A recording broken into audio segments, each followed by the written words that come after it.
In this video, I'm going to give you guys 3 tips for wide receivers to improve their breaks. Make sure you hit that like button right away, and let's get started. The first tip I'd give a wide receiver if they want to improve their breaks is to violently drop your hips.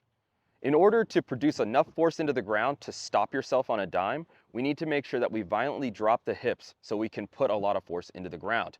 A lot of guys just think that stomping their foot or tapping their feet on the ground very fast is going to get them to stop and get them in and out of their breaks, but we really want to make sure that we have control of our center of mass and are able to drop our center of mass in a moment's notice. Notice when Davante Adams or Stefon Diggs is running a hitch, an in or an out route, he's dropping his hips so he can put some force into the ground. So my first tip would be to drop those hips violently. The second tip I'd give a wide receiver if they want to improve their breaks is to put force into the ground. Travis Kelce said it on a podcast that a lot of receivers nowadays just twirl their feet on the ground as fast as they can in a circular motion and think that they're producing force and being great out of their breaks. But people forget that you have to put force into the ground. So if you don't put force into the ground, you're not going to be able to accelerate out of your breaks, and you're not going to be able to stop on a dime. So make sure as you're dropping your hips, which was tip number 1, you put a lot of force into the ground so you can accelerate into that next break.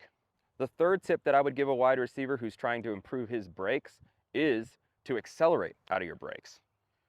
Now, some receivers think that making a cut and stopping on a dime is enough, but in order to create that separation, you have to accelerate out of your breaks. And so make sure that you guys it's that first part of that beginning half of the route, you're going a certain speed, and then out of the break, you have to go a different speed, 110%.